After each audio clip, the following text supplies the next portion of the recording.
good morning to all of you.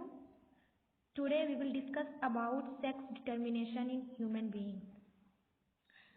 In this video आज हम discuss करने वाले हैं बेटा कि how sex are determined in unborn baby. जो अनबॉर्न बेबी है, राइट, जो मदर के वॉर्म में बेबी है, उसका सेक्स कैसे डिटरमाइन होता है, कैसे पता चलता है कि कोई बच्चा जो आने वाला है वो मेल है या फीमेल है, राइट। तो actually the instruction for sex determination in human beings are present in thread like structure known as chromosomes. जो क्रोमोसोम्स होते हैं उसमें ये इंफॉर्मेशन होती है कि सेक्स कैसा होगा, वो मेल होगा। जो अनबॉर्न बेबी है, मदर के वॉर्म में जो बच्चा है मदर के यूट्रस में, वो मेल है कि फीमेल, इसकी जो इंफॉर्मेशन होती है वो क्रोमोसोम्स के पास होती है। और क्रोमोसोम्स क्या है, हम पहले ही पढ़ चुके हैं कि these are thread like structure which are present in the nucleus of every cells. ये हर सेल्स की न्यूक्लियस में थ्रेड लाइक स्ट्रक्चर मौजूद होता है जिसको हम क्रोमोसोम्स कहते हैं। और ये क्रोमोसोम्स के पास इंफॉर्मेशन होती है कि जो बच्चा मदर के यूट्रस में है, जो अनबॉर्न बेबी है, जो अभी इस दुनिया में नहीं आया है, उसका सेक्स कैसा होगा, मेल होगा या फीमेल, वो कौन डिसाइड करता है? क्रोमोसोम्स। तो जो क्रोमोसोम्स हर सेल में मौजूद होता है न्यूक्लियस में, वो 2 टाइप्स के होते हैं। एक होता है ऑटोसोम्स। जनरली जो क्रोमोसोम्स होते हैं बेटा, ह्यूमन के केस में, human contain 23 pairs of chromosomes.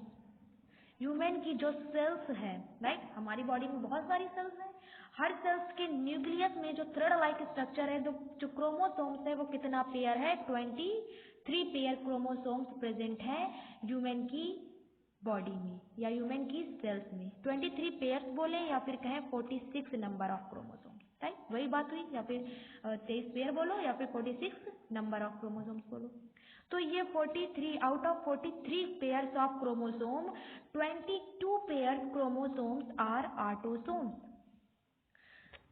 23 pair में से जो 22 पेयर्स होते हैं वो कैसे क्रोमोसोम्स होते हैं? ऑटोसोम्स होते हैं।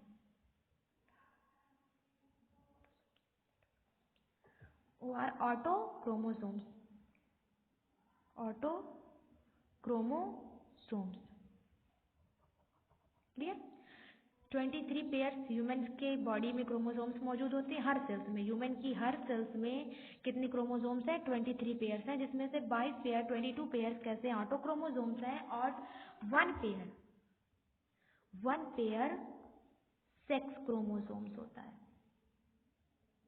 राइट। 22 कितने होते हैं? इसमें से 22 ऑटो क्रोमोसोम्स होते हैं, और वो आर ऑटोसोम्स भी कहते हैं, ऑटो क्रोमोसोम्स भी कह सकते हैं। और 1 पेयर कैसे होते हैं? Sex chromosomes. क्लियर? तो ह्यूमन के केस में 23 पेयर क्रोमोसोम्स होते हैं, जिसमें से 22 पेयर जो हैं, या 22 पेयर कहें या फिर 44 कहें, राइट, इतने क्या हैं? 44 नंबर एंड 22 पेयर्स दोनों कह सकते हो आप। तो 22 पेयर्स क्या है? ऑटो क्रोमोसोम्स हैं, और 1 पेयर आपका सेक्स क्रोमोसोम है। तो ये ह्यूमन की बात मैंने बोली, चाहे वो मेल हो या फीमेल हो, उसमें कितना क्रोमोसोम्स होगा? 23 पेयर्स होंगे और 46 नंबर होगा, इसमें से 22 ऑटोसोम्स होंगे और 1 पेयर क्या होगा? Sex chromosomes, right. अब देखिए, अब ह्यूमंस, अगर हम मेल की बात करें, ह्यूमंस में मेल्स की बात करें, इन मेल्स, तो इसमें भी क्या होगा? 23 पेयर्स क्रोमोसोम्स होंगे और फीमेल्स में भी 23 पेयर क्रोमोसोम्स होंगे। अब इन द केस ऑफ मेल, हम मेल की बात करें, मेल्स में जो 22 पेयर ऑटोसोम्स होता है, राइट, 22 पेयर्स क्या है? ऑटोसोम्स है, और 1 पेयर सेक्स क्रोमोसोम, राइट। ये क्या है? आपके ऑटोसोम्स हैं, हम लिख सकते हैं। और ये 1 पेयर क्या है? ये 1 पेयर यहाँ पर मैं लिख दूँ, पहले मैंने XY लिख दिया। 1 पेयर क्या है? Sex chromosome. सेम यहाँ पर भी होगा कि इसमें से 22 क्या होंगे? 22 पेयर ऑटोसोम्स होंगे, राइट, और 1 पेयर क्या होगा? आपका सेक्स क्रोमोसोम्स होगा, राइट।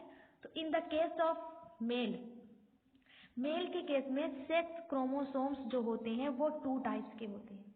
22 तो हो गए आपके ऑटोसोम्स, लेकिन मेल के केस में sex chromosome is are of two types. One chromosome is represented by X and other chromosome is represented by Y.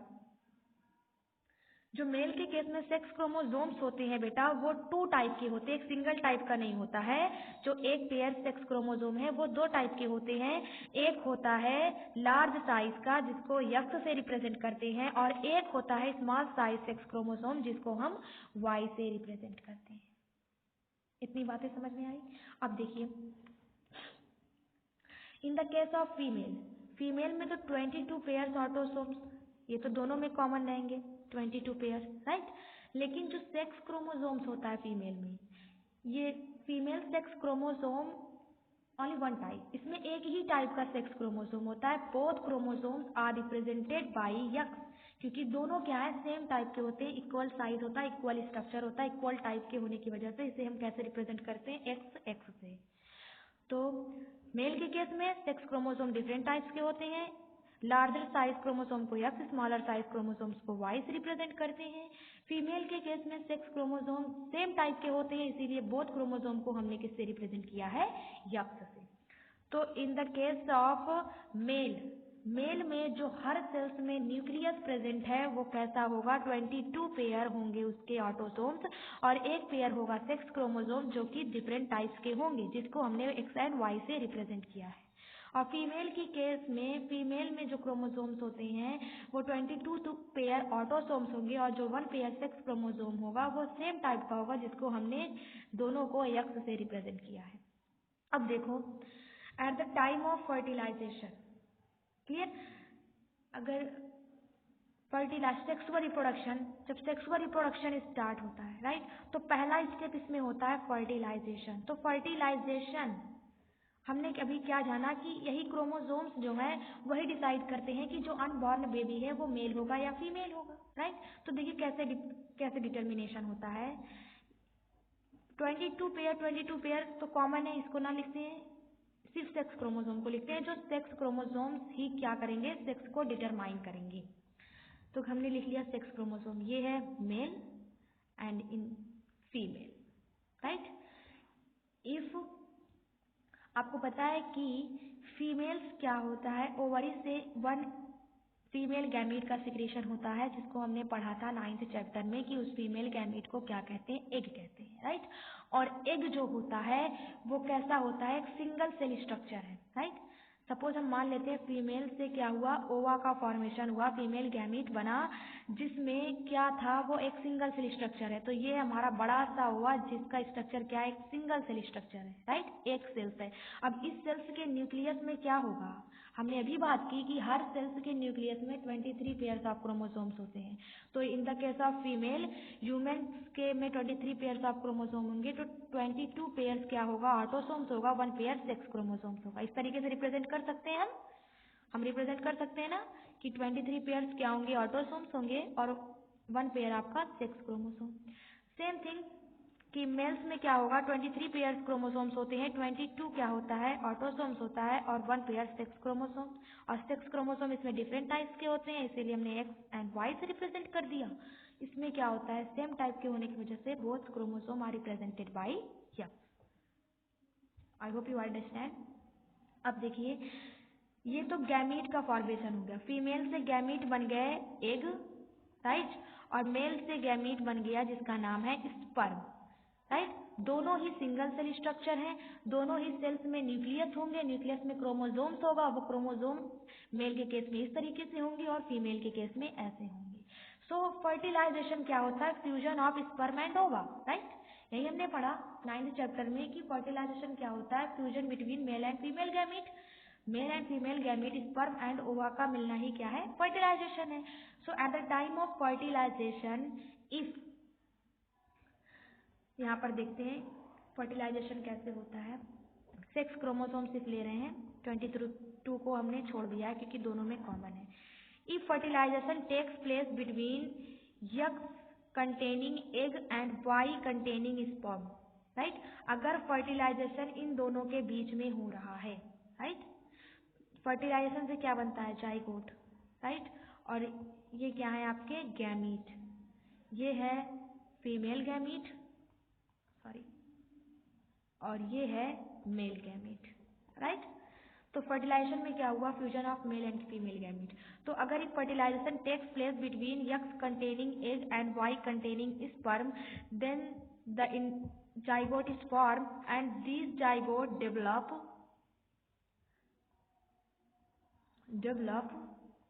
Mail child. ये जाइगोट किसका फॉर्मेशन करेगा, मेल चाइल्ड का फॉर्मेशन करेगा। यानी अगर फर्टिलाइजेशन एक्स कंटेनिंग एग और Y containing ova के बीच में हो रहा, वाई कंटेनिंग स्पर्म के बीच में हो रहा है, तो जो इस फर्टिलाइजेशन से जो नया चाइल्ड बनेगा वो कैसा होगा, मेल होगा। क्लियर। लेकिन अगर fusion x containing sperm and x containing egg and x containing sperm के बीच में हो रहा है, तो जो इंडिविजुअल्स बनेगा, जो चाइल्ड बनेगा वो क्या होगा, फीमेल। समझ में आ रही बात। क्या होता है, मैंने इतना बोला, अगर मैं रिकैप करूं कि हमें कैसे पता चलता है कि कोई बच्चा मेल है या फीमेल है, इसकी जानकारी जो प्रेजेंट होती है वो क्रोमोसोम्स के पास होती है। और क्रोमोसोम्स क्या होते हैं, ये हर सेल्स के न्यूक्लियस में प्रेजेंट होते हैं, राइट। और ह्यूमन की बात करें, हम अपनी बात करें, ह्यूमन की बात करें, तो ह्यूमन में टोटल 23 पेयर्स ऑफ क्रोमोसोम्स होते हैं, राइट। अब 23 पेयर्स ऑफ क्रोमोसोम्स में से जो 22 पेयर्स क्रोमोसोम्स हैं वो ऑटोसोम्स और ऑटोक्रोमोसोम्स होते हैं, और जो 1 पेयर आपका होता है वो सेक्स क्रोमोसोम्स होता है, राइट। सो इतनी चीजें हो गई। मेल के केस में जो सेक्स क्रोमोसोम वाला पेयर है वो डिफरेंट टाइप्स का होता है। एक क्रोमोसोम थोड़ा सा बड़ा होता है, एक क्रोमोसोम थोड़ा सा छोटा होता है। दोनों क्रोमोसोम इक्वल नहीं होते, डिफरेंट टाइप के होते हैं। इसीलिए उसको रिप्रेजेंट किया जाता है एक्स एंड वाई से, ताकि पता चले कि एक्स क्या है दूसरा है, वाई क्या है दूसरा है। In the case of female both sex chromosome are equal type. Female के केस में सारे जो सेक्स क्रोमोसोम्स होते हैं 1 पेयर वाला, वो सेम टाइप का होता है, इसीलिए हम उसको both chromosome are represented by X. इतनी बातें क्लियर है। अब देखो, इतना चीजें हमने जान लिया कि ह्यूमन में क्या होता है, मेल में एंड फीमेल में, कि हर सेल्स के पास कैसे क्रोमोसोम्स होते हैं। ऐसे लिख सकते हैं ना, 23 पेयर ऑटोसोम्स और 1 pair sex chromosome, 1 pair sex chromosome and 22 pair autosome. ये है फीमेल। क्लियर। क्या होता है eight the time of puberty, puberty के टाइम क्या होता है, female reproductive organ and male reproductive organ से क्या होता है, मेल एंड फीमेल गैमीट का सिक्रीशन स्टार्ट हो जाता है, राइट। तो मेल से क्या होगा, क्या बनेगा, मेल गैमीट, जिसको हम कहते हैं स्पर्म, और फीमेल से female gamete which are commonly known as ova और एग, राइट। क्लियर। अब देखो, बना लिया हमने। तो ये जो स्पर्म है ये भी सिंगल सेल स्ट्रक्चर होता है, हमने बात की है पहले ही, और ये ओवा भी सिंगल सेल स्ट्रक्चर है, एक सेल्स है। क्लियर। अब इस सेल्स के अंदर सेल्स होंगी, न्यूक्लियस होगा, यहाँ पर भी सेल्स होंगी, न्यूक्लियस होगा, इसमें क्रोमोसोम्स होंगे। अब क्रोमोसोम कैसे होंगे, ऐसे होंगे। मेल है तो उसमें इस तरीके से क्रोमोसोम्स होगा, फीमेल है तो उसमें इस तरीके से क्रोमोसोम्स होंगे, राइट। इतनी बातें हो गई। अब अगर ये दोनों चीजें सेक्सुअल रिप्रोडक्शन में पार्टिसिपेट करती हैं, तो सेक्सुअल रिप्रोडक्शन में जो फर्स्ट स्टेप होता है वो होता है fusion between male and female gamete, जिसको हम कहते हैं फर्टिलाइजेशन। तो अगर fertilisation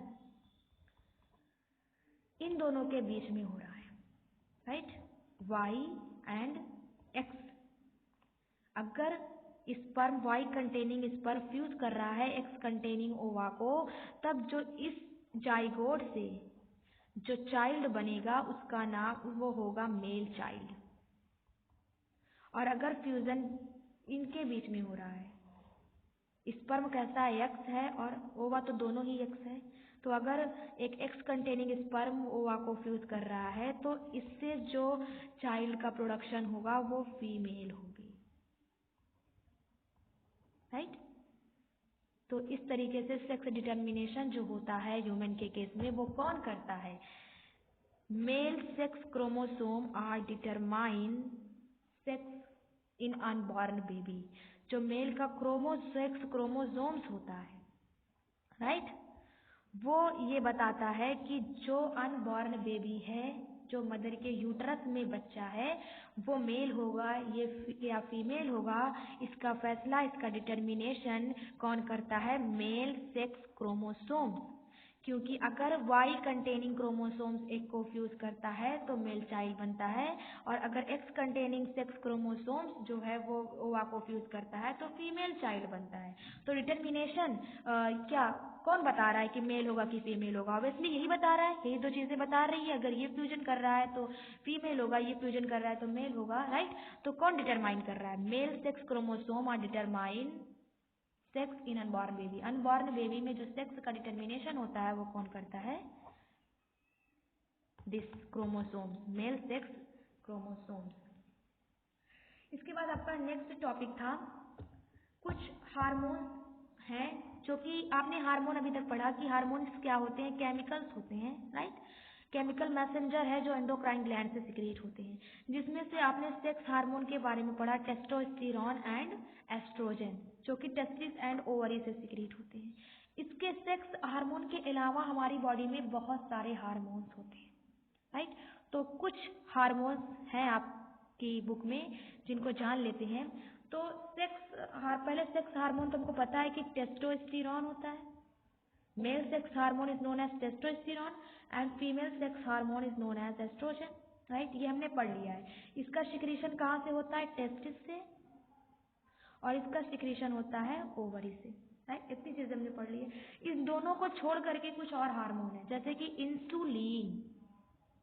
insulin is the hormone which are secreted by pancreas. Insulin एक हार्मोन है जिसका सिक्रीशन पैंक्रियास से होता है। आपने पढ़ा होगा क्लास 7th में डाइजेस्टिव सिस्टम, उसमें बहुत अच्छी तरीके से पैंक्रियाज है, स्टमक है, सारी चीज़ें, सारी ग्लैंड बताई गई हैं। तो उसमें से जो पैंक्रियाज है वो सिक्रीट करती है एक हार्मोन जिसका नाम है इंसुलिन। ये hormone this hormone prevent from diabetes. Sugar के पेशेंट को देखा है, राइट। डायबिटीज का जो पेशेंट होता है उस डायबिटीज से बचाता है हमें इंसुलिन हार्मोन, क्लियर। जो डायबिटीज के पेशेंट होते हैं उनमें ये जो हार्मोन है इंसुलिन हार्मोन, उनका सिक्रीशन कम हो जाता है, जिसकी वजह से वो डायबिटीज से सफर करने लगते हैं। तो ये जो हार्मोन है जो पैंक्रियास से सिक्रीट हो रहा है वो क्या करता है? डायबिटीज से प्रिवेंट करता है, हमें डायबिटीज से बचाता है। अगर किसी ह्यूमन की बॉडी में इंसुलिन का सिक्रीशन कम हो जाता है तो जो ह्यूमन्स है उसको क्या हो जाएगा? डायबिटीज हो जाएगी। इसके अलावा एक हार्मोन है आपका thyroxine. Thyroxine is a hormone which are secreted by thyroid gland. Thyroxine एक हार्मोन होता है बेटा जो कि थायरॉयड ग्लैंड से सिक्रीट होता है। और थायरॉयड ग्लैंड कहाँ पर प्रेजेंट होती है? जो विंड पाइप होती है आपकी, जिससे आप सांस लेते हो, नोज के थ्रू सांस लेते हो, तो सांस का विंड पाइप में इंटर करती है। तो इस विंड पाइप के साइड में इस तरीके से, ये अगर हम मान लें ये क्या है? विंड पाइप है, तो इसकी साइड में बेटा थायरॉयड ग्लैंड होती है। थोराइड, आपकी नेक के पास जो थोराइड कैविटी है, राइट, यहाँ पर अगर मैं इसको ऐसे बॉडी बनाऊं फीमेल की तो इस तरीके से होगा, राइट। तो यहाँ पर जो थोराइड कैविटी में आपकी विंड पाइप के दोनों तरफ एक ग्लैंड प्रेजेंट होती है जिसका नाम है थायरॉयड ग्लैंड। ये थायरॉयड ग्लैंड एक हार्मोन को सिक्रीट करती है जिसका नाम है थायरॉक्सिन। ये हार्मोन क्या करता है? These hormone prevent from goitre disease. घेंगा डिजीज सुना होगा ना आप लोगों ने नाम, बहुत लोग कहते हैं घेंगा हो गया, राइट। तो ये जो घेंगा क्यों हो जाता है? क्योंकि उसको बेटा ग्वाइटर कहते हैं इंग्लिश में। तो ग्वाइटर डिजीज क्यों होती है? क्योंकि जब थायराइड ग्लैंड से थायरॉक्सिन हार्मोन का जो सिक्रीशन है वो कम हो जाता है, मतलब जो ये हार्मोन सिक्रीट कर रही है थायराइड ग्लैंड वो कम करने लगे तो पर्सन को क्या हो जाएगा? ग्वाइटर डिजीज हो जाएगी। तो जो थायरॉक्सिन हार्मोन है ये हमें ग्वाइटर डिजीज से बचाता है। अगर ये प्रॉपरली सिक्रीट हो रहा है बॉडी से तो हमें ग्वाइटर नहीं होगा। इसी तरीके से अगर इंसुलिन का सिक्रीशन प्रॉपरली तरीके से हो रहा है बॉडी बॉडी में तो हमें डायबिटीज नहीं होगी। हो गए आपके, टेस्टोस्टेरोन हो गया, एस्ट्रोजन हो गया, इंसुलिन हो गया, थायरॉक्सिन हो गया। एक हार्मोन है growth hormone. Growth hormone are secreted by pituitary gland. Growth hormone, pituitary hormones क्या करते हैं बेटा, पिट्यूटरी ग्लैंड कहाँ पर प्रेजेंट होती है? These gland are present in brain. Pituitary gland एक छोटी सी ग्लैंड है बेटा जो ब्रेन में प्रेजेंट होती है। These gland secrete hormone named growth hormone. These hormone are responsible for normal growth in human beings. ये जो ग्रोथ हार्मोन है ये रिस्पॉन्सिबल है हमारी बॉडी में नॉर्मल ग्रोथ के लिए। जो हमारी बॉडी क्या करती है, ग्रो अप करती है। 18th ईयर तक क्या होता है, ह्यूमंस में ग्रोथ होती है। तो उस ग्रोथ को जो कंट्रोल करने वाला हार्मोन है, जो रेगुलेट करता है, जो ग्रोथ के लिए रिस्पॉन्सिबल हार्मोन है नॉर्मल ग्रोथ के लिए, वो है ग्रोथ हार्मोन, जिसका सिक्रीशन होता है पिट्यूटरी ग्लैंड से। क्या पढ़ लिया हमने? टेस्टोस्टेरोन पढ़ लिया, जो जिसका सिक्रीशन टेस्टिस से होता है। ये हार्मोन क्या करता है, ये हार्मोन इनिशिएट करता है किसको, स्पर्म प्रोडक्शन को। यानी जब टेस्टोस्टेरोन सिक्रीट करती है तो इनिशिएशन हो जाता है, स्पर्म प्रोडक्शन स्टार्ट हो जाता है। एस्ट्रोजन क्या है? एस्ट्रोजन एक हार्मोन है जो ओवरी से सिक्रीट होता है। These hormone are responsible for the production of ova. ये हार्मोन क्या करता है, ओवा का प्रोडक्शन करवाता है। क्लियर? इंसुलिन एक हार्मोन है जिसका सिक्रीशन पैंक्रियास से होता है और ये हमें डायबिटीज से बचाता है। Thyroxine is a hormone which are secreted by thyroid gland, it prevent goitre. Thyroxine hormone हमें गॉइटर से बचाता है। अगर हमारी बॉडी में थायरॉक्सिन का सिक्रीशन कम हो जाए तो बेटा हमें गॉइटर डिजीज हो जाएगी। राइट?